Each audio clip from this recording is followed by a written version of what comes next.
Hello, everybody. Welcome back to the reality recap. I'm your host, Queen E, and today I thought we were going to talk about the weddings. No, there is still some chaos going on Love is Blind before people even make it down the altar, and I'm thinking, there's no love in Denver. I'm so sorry. There is no love in Denver. If you have a successful love story from Denver, please put it in the comments down below because right now it's not looking good, Denver. It's not looking good. Anyways, before I get into it, please make sure to like, comment, share, subscribe. You guys have been doing the damn thing when it comes to the listenership and the viewership. And on YouTube, we're getting real close to 10K. If we could do that, that would be amazing. Just a reminder, you can also follow us on Instagram and TikTok at Reality Recap Pod. And you can listen to us ad-free on Apple Podcasts with Apple subscriptions. No weddings. No weddings. And you know, I really have a big bone to pick with Netflix because I think they're starting to see that it is beneficial to stretch out the season for longer, which I don't mind. But if you're going to do that, let's not drop 6 episodes day one. How about that? You know, I feel like that is system overload. I do appreciate that they've elongated the pods, but like, bro, there's no need for us to get 6 episodes in one day just to wait for basically 6 more episodes for the rest of the season. Absolutely not. No, I don't agree with that. But let's get into the show, all right? After some awkward kisses between Annie and Nick, basically Annie starts spiraling again. So she's going on this rant about how he doesn't love her as much as she loves him. And obviously Nick is annoyed because they've already had this conversation, right? So he's like, I've made all these sacrifices to prove to you that I love you. I don't know what else to do. If this doesn't translate as love to you, I feel like I don't know what else I could do to prove it to you. And she says, I know. He outlines the sacrifices he made and how that to him should translate the love that he has for her. And she says, I know. So what the hell are we talking about? So what are we talking about? You are aware that he has done things to prove to you that he loves you. And yes, we know the girl is obviously intoxicated. She admits it later. But like, you're asking for reassurance. He tells you the things that he's been doing that are reassuring to you, and you agree that said things have been done. So now what do you want? Anyways, she keeps saying, I just want to make sure that you're happy. Are you happy? And he's like, yeah. Do you love me? And he's like, yeah, I do love you. No, but I just don't believe you. Are you really happy? Yes. Do you really love me? Yes. Nah, I just don't believe you. Girl, it's actually enough. It is enough. So as a reminder, I'm pretty sure she's the one who's been cheated on like 21 times or something. I'm pretty sure that will do a number on your psyche. Understood. It is your responsibility to sort that out though. I'm so sorry. That is not Nick's problem.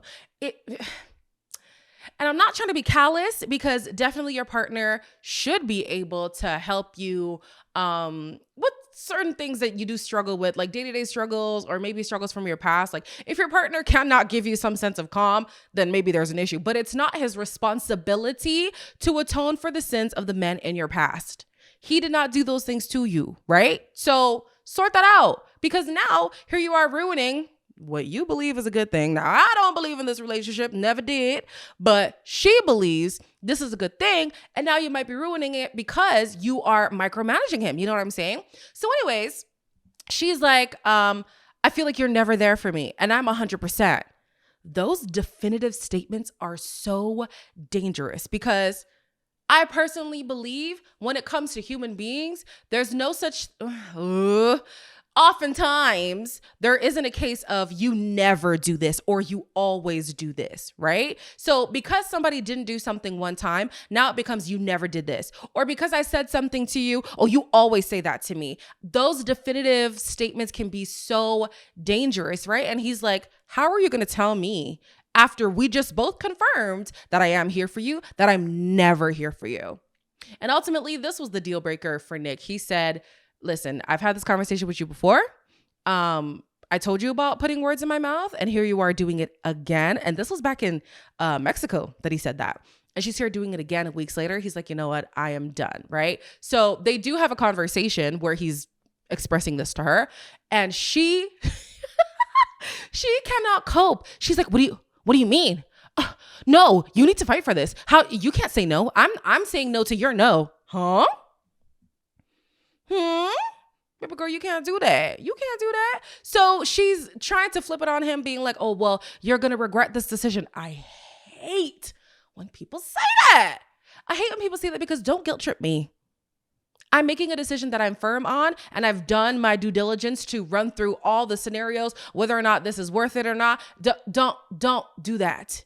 You're going to regret this. Or if you say so, whatever other phrases that just make you second guess your decision. It's very manipulative. I did not like that from her. But anyways, yeah, she keeps going on and on and on about how this is not a good decision. And he's like, listen, you are not my person. End of story. You are not my person. I told you what my deal breakers are. You still continue to do those things. I can't move forward with you. She still can't cope, but she finally starts packing her bags and she accepts that things are over between them, right? I said earlier in the season, I think it was around the pods era, that this girl just wants to be married no matter what. It definitely gave that energy.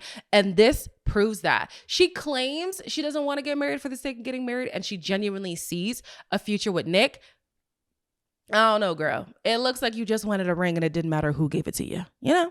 So anyways, later on in the episode, Allie says that Nick was always disingenuous in her opinion. And so she's not surprised that things ended this way. Oh, that's another thing too that Annie was saying. Annie was like, well, why did you waste my time? If you knew you didn't love me as much as I loved you, like you should have just cut me off a long time ago. I do think that a part of him did like her. Not as much as he was trying to make it seem like he did. But the big thing that everybody in the show is overlooking is Annie being so high strung. And unfortunately for her, that could be cited as the demise of their relationship, because it seems like he's in until she just starts comparing how far in she is compared to how far in he is. And then he's like, listen, I'm not doing that with you. And honestly, that gets exhausting. So yeah, I do understand where Nick is coming from, although I don't fully believe the impression that he's trying to give either the other castmates or the cameras. I do think that she went over the top and she crossed a boundary that he's already outlined to be a boundary. So I can't fault him for wanting to leave the situation. Then we move on to Allie and Anton. They come back from wherever they're coming from and they're talking about this 12-pack alcoholic beverage. I forget what beverage they were talking about. And she's looking for the rest of them. And he's like, oh no, you finished it. And she's like, no, how could I have finished it? There were 12. I only had 2. So after she admits that, well, after she says he only had 2, he admits, okay, maybe he had like 3 or something like that. And then Patrick came around and, I gave him 1. That's still only 6. Where's the other 6, Anton? So she takes issue with this because he's obviously lying about clearing the rest of that 12-pack. And she didn't know that Patrick was around. I'm sure she only is feeling concerns about Patrick being around now because of the reputation that he has and the misrepresentation that both of them gave her at the dinner. She only found out by way of, Patrick's girlfriend, right? So then she's starting to bring up the drinking issue because she's like, you clearly finished that 12-pack, whether it was you and Patrick. The point of the matter is it was finished under your, watch. Okay. That's number 1. Number 2, you have cleared a 12-pack, of course, as well. Number 3, you finished half a bottle of tequila. This is all within like a 10-day span, mind you. So she's like, that is very concerning. And he's like, well, why is it concerning? You drink too. Let's not do that. These people love to deflect. They love the men of Denver, based on the show, love to deflect. And so I was thinking to myself, let's not do that, okay? You clearly are seeming like a functional alcoholic. And I'm sorry, to a lot of people, that's an issue. And he's severely lowballing how much he drinks, but even the lowball is a concern for Allie, and I don't blame her. He's trying to make it seem like he only has maybe 2 drinks every night or something like that. It's more than that. And when you think about it too, he drinks when he comes off of work, which is super early in the morning. You're starting the day off drinking. Like, I don't know. Unless we're on vacation, it's an all-inclusive, we're drinking, whatever. Or you're in Vegas for the weekend. Shout out Unwell Vegas, guys. That was so great. So fun. Unless you're in Vegas and everybody's partying, then that's different. But to have this be your daily routine, potentially getting drunk like every day, that's a problem. So Anton is now trying to voice his own concerns. And he's like, well, I don't like the fact that you don't cook and clean. And she's like, I already told you I'm not doing the domestic stuff. And I can't be mad at her because she did say that. She said, especially when I'm planning on going back to school, I told y'all that my mom used to take care of me. Are you going to be able to take care of me? And it seemed like he was down up until the little disagreements about how they would handle like pampering yourself, right? He doesn't want to fit that in the budget. But she already told you that that's what it was. You misrepresented yourself in the pods and even in person. So yeah, she definitely has the right to be irritated with him. And I did not like the fact that he kept deflecting.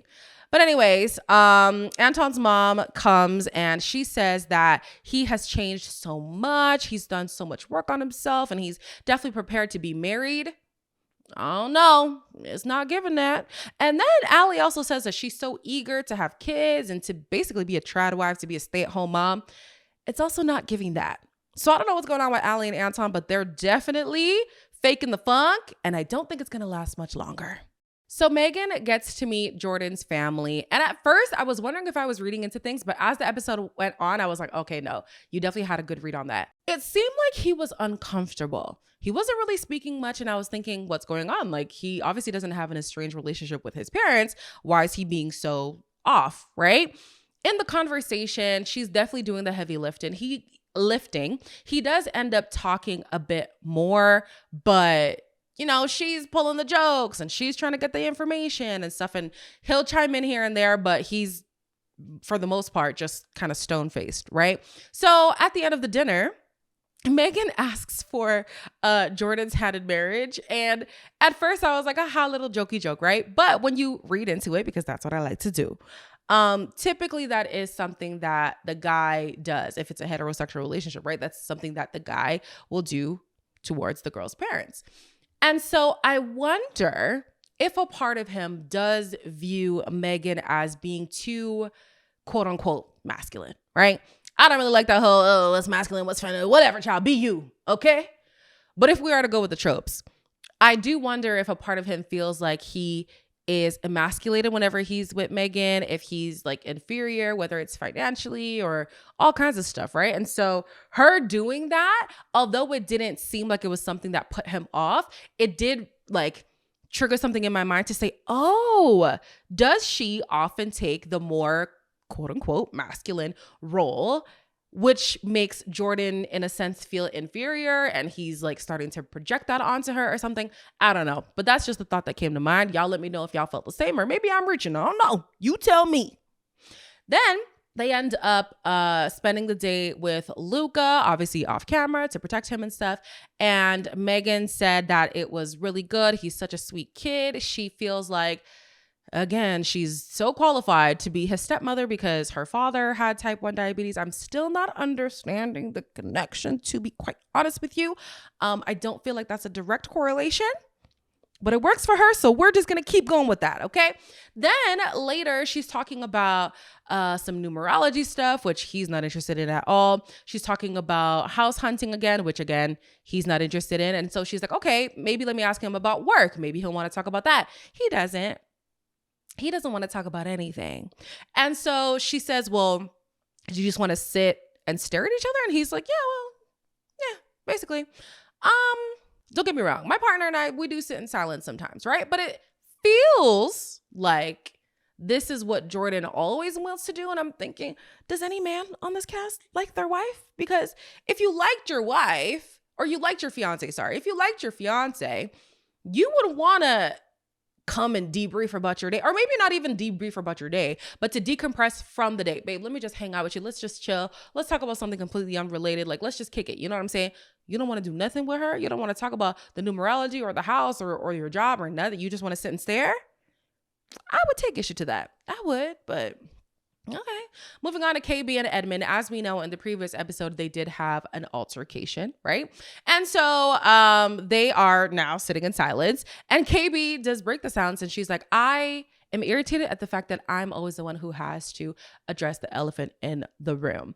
Edmund claims that he often does want to ease the tension by bringing up whatever issues that they're going through. And she's like, well, that should be your position because you're the one who's doing all of the problem making. I don't know where I was going with that. You're the one causing the issues. So of course you should be the one who wants to resolve that, you know? So she starts going on her Olivia Pope-esque monologue and she's explaining all the reasons why she feels like he's inconsiderate and she doesn't appreciate the fact that he likes to gloss over his apologies by just saying, I love you. That is not a true apology. And she's listing all these reasons as to why she's upset.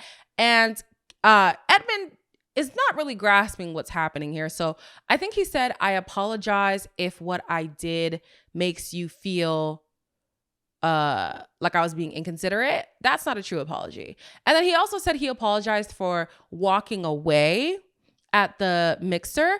But again, that's not what she's asking you to apologize for. So she is annoyed because she's like, I wanted to be with somebody who was going to alleviate my stress. And it seems like you just add to it. So for a little bit more context, the reason why she was upset even before the little mixer is because she had a busy day and she wanted him to run one errand on her behalf because he wasn't doing anything, but he said he was going to be late to something that was like way later in the day. And so she just felt like she was in distress and she couldn't lean on her husband, right?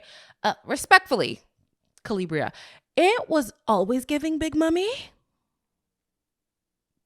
I don't know why you ever thought Edmund was going to be that protector, provider for you specifically. Maybe he can show up in that way for somebody else, but from the pods, the way that they were connecting initially, it always gave Big Mummy.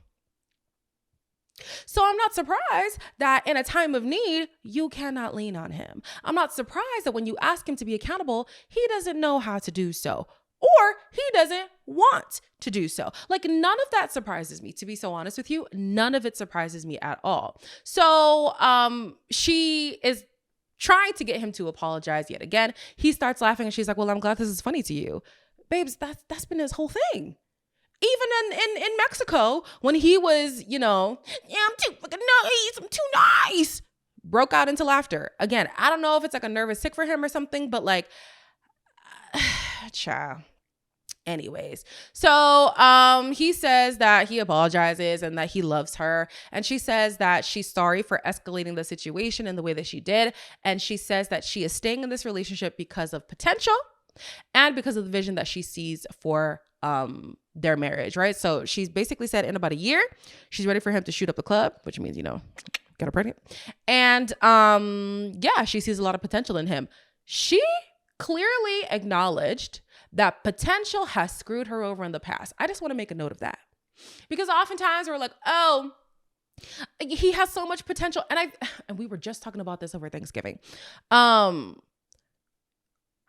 type of potential that I would like to see in a partner is maybe you haven't gone through a full self-actualization, but the fruits of the person you could be are there, right?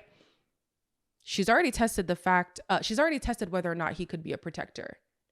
That's not it. She tested if he could be inconsiderate. No. She tested if he could be accountable and apologetic. Also, no. She's tested a lot of things. What's the potential? I'm not saying there's anything wrong with seeing the potential in somebody, but in this case specifically, what's the potential? Okay. So Madison and Joe are about to have dinner with her family, right? And I'm so sorry. I don't know how she cannot see this man is just not that into you, baby girl.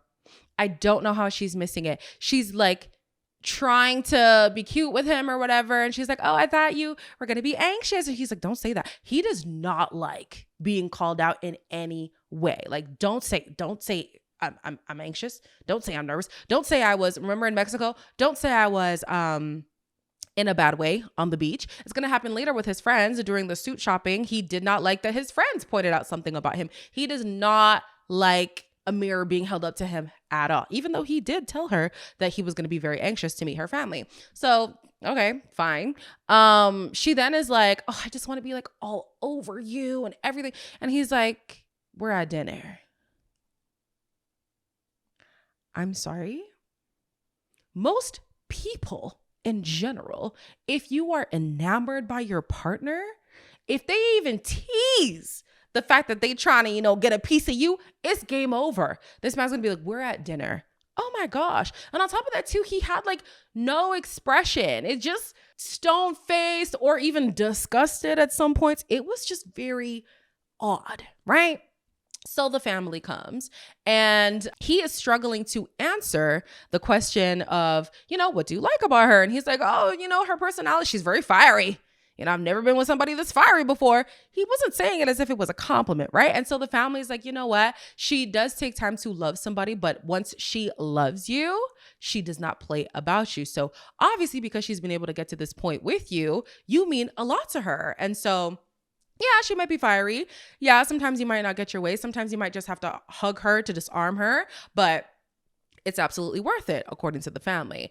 And that was the only thing that he could compliment her on. And you know what? Now that I think about it, all he said was, well, her personality. And then one of the sisters, I think it was a sister, she said, oh yeah, she's fiery. So he didn't even come up with that himself. Somebody else had to give him words to describe Madison. So that was interesting. Then he starts to explain how his last relationship ended. And basically, they were at the cusp of getting married. Of course, we know that they were together for 5 years, and they had already written out all the invitations and stuff, and it was time to mail them. He could not mail them.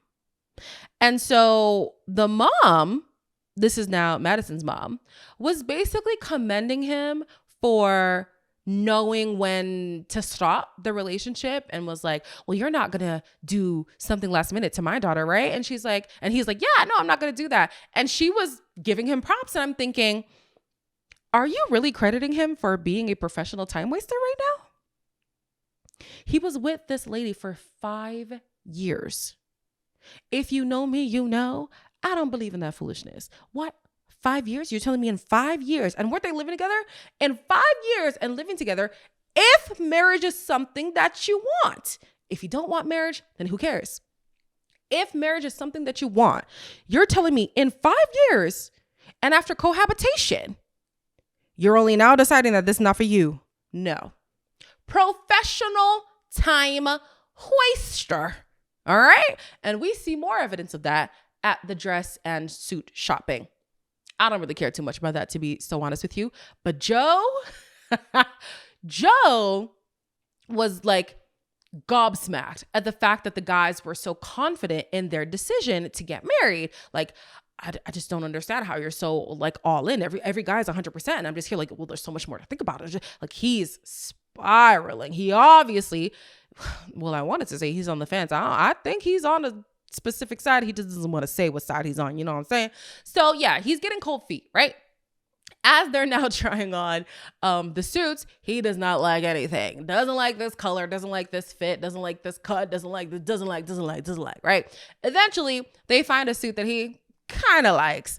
And so as he's putting it on, he's like fiddling with the tie and stuff. And they're like, do you want help? And he's like, no, I don't need help. Okay. One of the friends says, does it feel like it's settling in for you? Don't say that. I'm thinking, they can't even say that. Like, you can't say nothing to Joe about like his feelings or whatever, or trying to get a gauge on him. You cannot say it. The man does not like that. And so he walks out of the room and he's talking to the cameras and he's basically like, you know what? This is a lot for me. I'm now realizing that reality is settling in and I need to leave immediately. And so the producer was like, well, what are you feeling? Because he's talking about having all these feelings and he doesn't know how to process them. So the producer's like, what are you feeling? And he's like, I feel like I gotta go. He leaves immediately. Doesn't say bye to the guys, doesn't say bye to his friends. He just dips. And I'm thinking, I do understand when some people come out of the pods, they see the person that they're engaged to and they're like, you know what? I don't really know. Whether it's physical or their temperament or whatever, I can understand that, right? But it almost sounds as if, and well, I do think that's a part of it. I do think that he has issues with Madison, the person.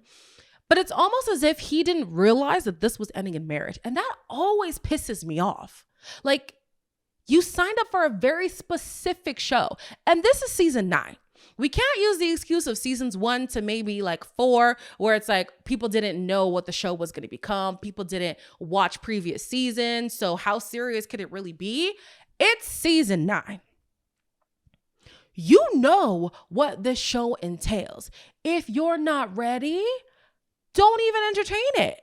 If you're not ready for marriage in a few weeks, don't even entertain it. If you're not attracted to this person, don't string them along. And we know he's not attracted to her. Like, let's be so for real, right? So anyways, we cut to Madison. Madison is on the floor crying. She's talking to somebody on the phone and she's like, Joe left. He left. Oh, he left. Girl, count it as a blessing. I don't know what to tell you. Like, count it as a blessing, because clearly you were never going to leave him. Somebody had to bite the bullet here, okay? So Joe comes back and they're able to talk about the demise of their relationship, right? And so he says, you know, the tux fitting just gave me the realization that maybe, you know, this is not for me. And, you know, I didn't mean to drag you along at this point. As if, you know, I just don't understand this man, because from the beginning, things were off from the jump. The man did not like consoling her. The man did not really like spending time with her. The man didn't like the fact that she was so certain. Like, this was from Mexico. And now you're telling us at the end of the season, oh, you didn't intend to drag her along this far? Please be so for real. So she asks, okay, what's missing, right? He can't definitively answer, but you can deduce that attraction is a part of it, and also his lack of seriousness. Oh my gosh. Sorry, I'm tripping over my words, child, because I'm just so confused by this man. So she says, well, are you feeling a way about me after the mixer with the singles? And so as I was watching that, I was thinking, that singles mixer from the last episode? No. Madison went on the podcast and she gave us some tea, okay? So she said that after the tux fitting, he actually was hanging out with her. They went on dates and stuff. And he did not say that he left the tux fitting. They then had like a night out and some singles showed up. And apparently Miss Casey, even she should be talking to Patrick, but Miss Casey is rubbing up on Joe, right? And so after that, it seems all of a sudden Joe was having cold feet, and then he tells her, I don't think you're my person. So yeah, the show was trying to make it seem like it's that last mixer, but it seems like something else happened, and there was a single who was, you know, trying to put it on him. And that could be the reason why, well, that's what Madison believes, could be the reason why he's no longer feeling her, right? I don't think he was ever feeling her. From that reveal, he was trying to convince himself to be into her. And it's kind of sad because he makes it seem like she's this tree monster, and she really isn't. Like, she's not. Even when he's like, oh, I just like a slimmer frame.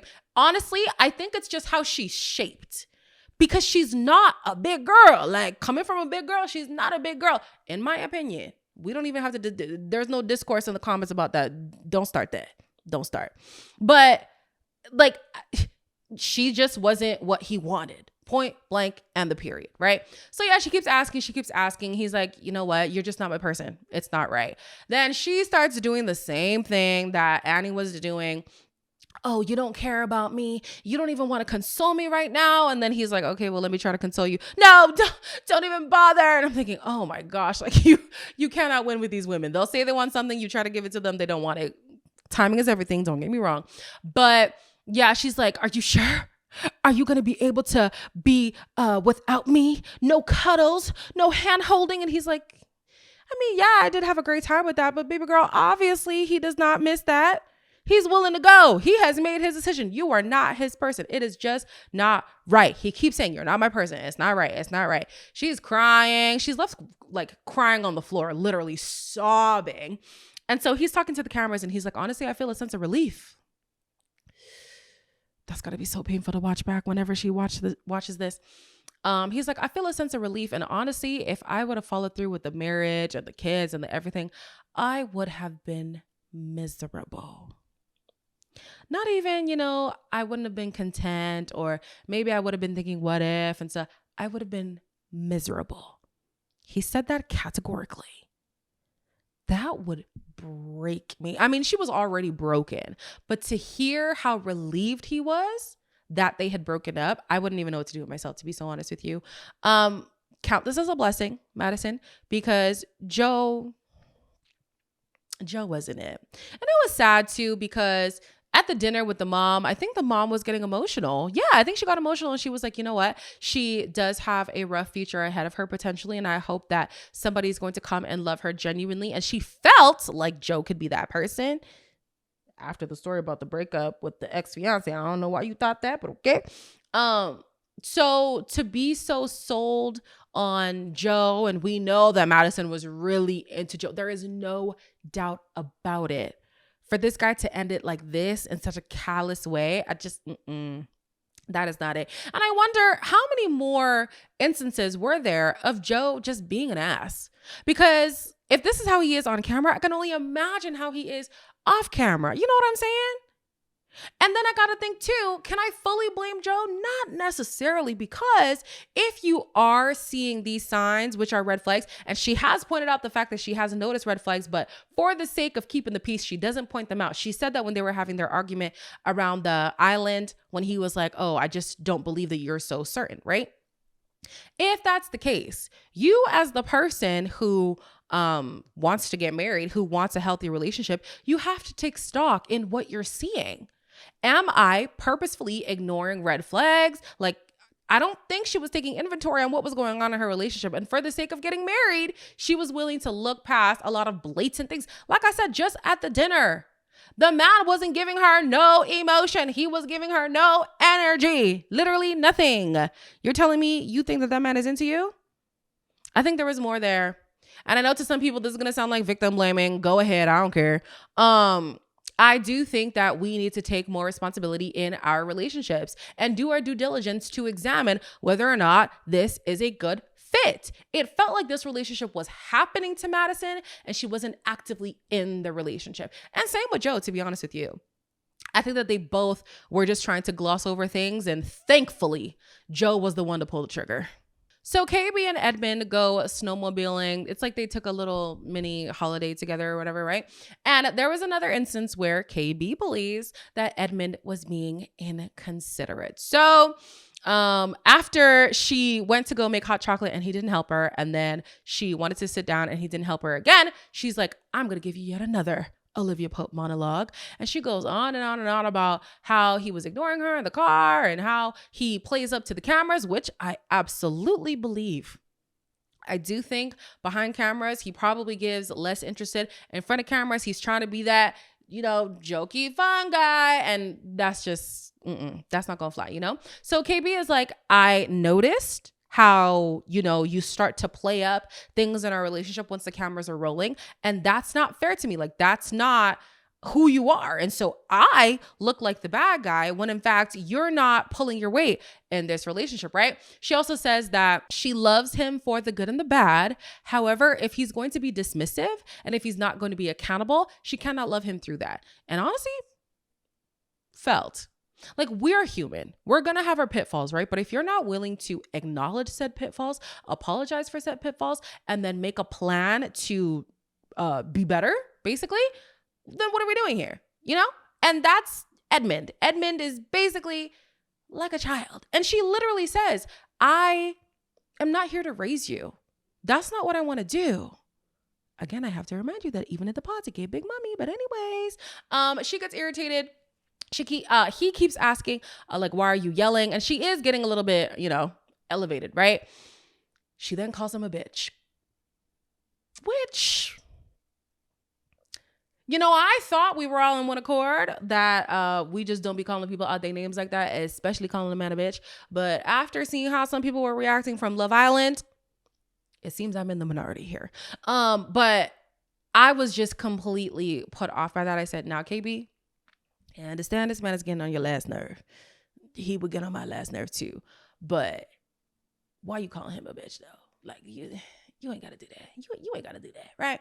So then she tells him not to bother apologizing because he obviously doesn't know what he's apologizing for.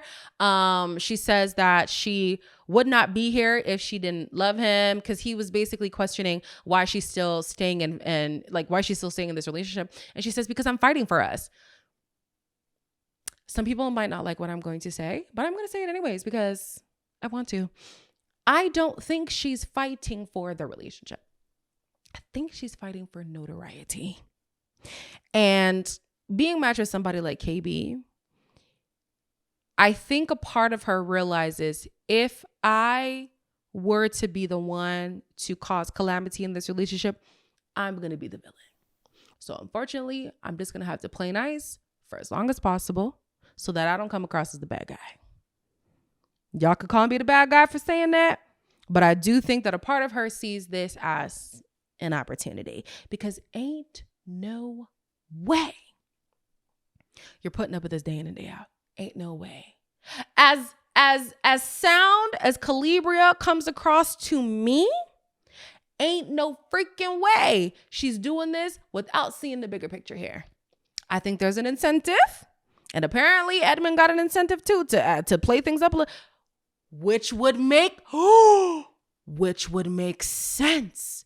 If she feels like he's playing it up for the cameras and there's a rumor going around that he got an incentive to play it up for the cameras, 2 + 2 makes 4, baby. It makes sense. Having that revelation right now.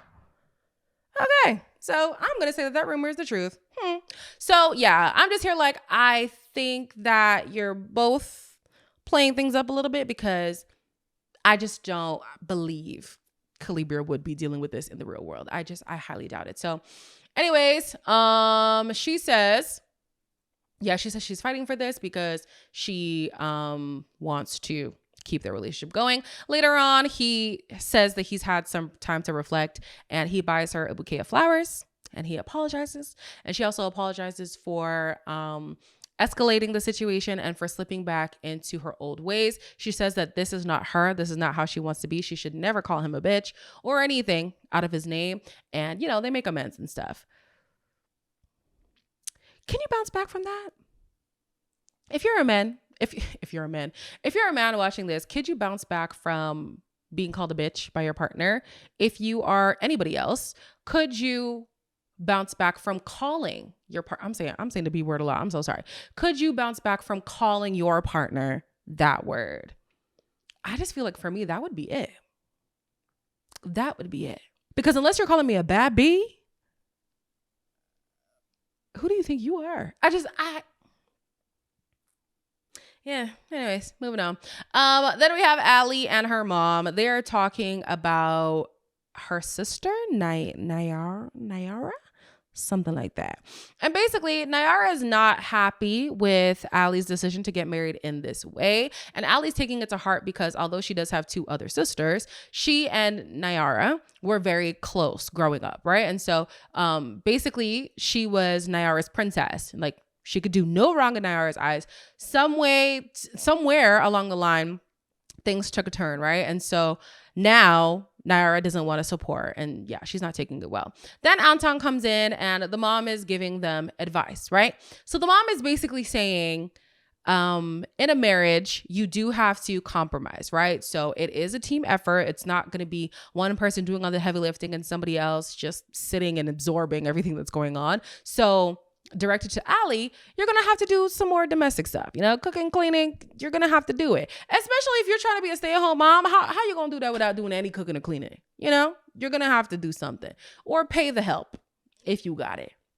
So Anton is so happy to hear that, obviously, because he's been trying to get her to be a little bit more domesticated. So he's just over the moon. He's like, I like you, talking to the mom. Then the mom kind of loses me when she's like, as a couple, you need to do everything together. Okay, it's giving codependent. She did make a good point where she said, oftentimes in relationships, there could be resentment forming simply because of not prioritizing your partner enough. Sometimes you want to go out and party, or you want to be with your work colleagues, or just at work longer than you should be. And so your partner starts to feel neglected, and you should not do that. That I completely agree with. The whole, well, y'all need to do everything together. I said, well, I don't know about that. That feels like a lot. But anyways, they ended up mending things between the two of them. Allie and Anton did go on, was it a horse riding, like a horse carriage date? I don't quite remember. But they were connecting on the fact that they are not going to bail on each other. They've been in previous relationships where they think that things are going a good pace, they're heading in a good direction, and all of a sudden they get the rug pulled under them. So they both say that they're not going to do that, right? It's kind of hard on Love is Blind because obviously they kind of push you to make a decision at the altar and not beforehand. Actually, you know what? In previous seasons, and I wanted to say something. Oh, good. I'm so glad it came back. In previous seasons, it did feel more of a forced decision. But as the seasons have been developing, it seems like they are letting people quit before the altar, which is good because they've had some lawsuits, right? And I bring that up because I was going to say earlier that I'm glad that Allie was calling out Anton's drinking, because we do know of, what's that lady's name? I forget that lady's name, but her entire storyline was wiped from the show. And she was with a guy who was abusive, basically. He was belligerent drunk. He was very disrespectful. I think he also put her life in danger with potentially a firearm or something. That could have been the other guy, because I know Renee Posh also had a similar situation with the big guy who was bald. Maybe he was the one who had a firearm somewhere, and she felt like she was in danger. And then also he was jobless, and he was owing a lot of people money, and also a belligerent drunk and stuff like that. So people on Love is Blind have been in very compromising situations. And so I commend Allie for wanting to call that behavior out immediately, because it's not a good look, which is also why, and I know that this is still a conversation going on TikTok specifically with Madison and how she was overreacting in some people's opinion regarding Joe's behavior in Mexico. But literally there have been women who had to file lawsuits against Love is Blind, against Kinetic, because their life was in danger due to drinking and other things. So to see Joe get to the point that he did on camera, I'm sorry, that would make me spiral as well. I'm now feeling like, well, I'm helpless here. I don't have my support here. It seems like production is not really going to intervene, because here y'all are recording instead of trying to help a sister out or something. I don't know. There's too many variables at play here. They are still very much so strangers. So when anybody is showing signs of excessive drinking or potentially wanting to dibble and dabble into some extracurricular activities that, could lead to some dangerous further activity, I would be concerned. And I might have acted the same way that Madison did. I'm sorry. Yeah, some people think it's overreacting. Whatever. I'm worried about my safety. Okay. Back to the other couples. Edmund and KB, they also are on a better track. She feels like his apology was indicative of the man that she believed him to be. A man who's not just going to beat around the bush and make excuses. He cops up to his wrongdoings, and he makes a plan to be a better person. They end up going roller skating, rollerblading. I should know, because I roller skate, child. And he loved that because that's obviously a really important thing in his life. And so, yeah, they look like they're doing great. I want to know what the objective of this couple is, because it seems to me like Edmund is not fully into it. It seems to me that KB is also not really into it. So what we're doing here, I'm not quite sure, but they're trying to make it seem like things are going well, right? As for Megan and Jordan, so they've obviously hit a wall. She's trying to have a conversation with him again. He is blank. He's not giving her anything, right? And so he opens up finally and he says, well, I just feel like you're aggressive. And he said this in Mexico too. He did not like the way that she approached him about, being drunk at the mixer. And so he said, yeah, she's very abrasive, and I don't really like that. So he also says he needs her to understand where he is coming from. He has a very exhausting job, right? And so he comes home tired. He doesn't want to do all the chattering. He doesn't want to be bombarded with questions and stuff. He just wants to chill. Now, Megan takes issue with that because she just wants to get to know what her husband is up to. She doesn't really know anything about his job. They do acknowledge that his job is more strenuous, but he says, I know that your boat is bigger than mine. And at first I was thinking, does he think that she has a lot more on her plate? And so he understands that she's also tired? Or was that like a proverbial boat in the sense that like, I know your life is more grand than mine is, and so you wouldn't understand what I'm going through. I don't know. That part kind of went over my head. You guys let me know in the comments what perception you got from that.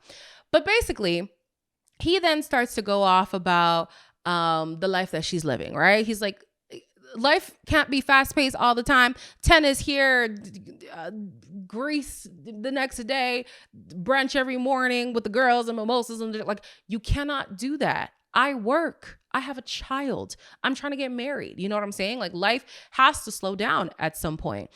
And y'all remember when I said that I appreciated Jordan when they were doing the home shopping thing for not trying to humble her because of their financial disparity? I take it back because it sounded to me like he now was really feeling the effects of being the lesser earner in this relationship, and his inferiority complex was really on display.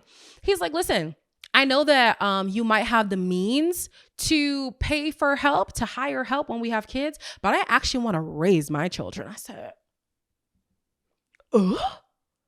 Now, coming from the family that I came from, I took offense to that because it is very common where I'm from to have, I think they're trying to phase out the term, but I don't know what they're using now. So I'm just going to use the archaic term. Please don't crucify me. To have a house girl. And the house girl helps you with cooking and cleaning and taking care of the baby and stuff. So for him to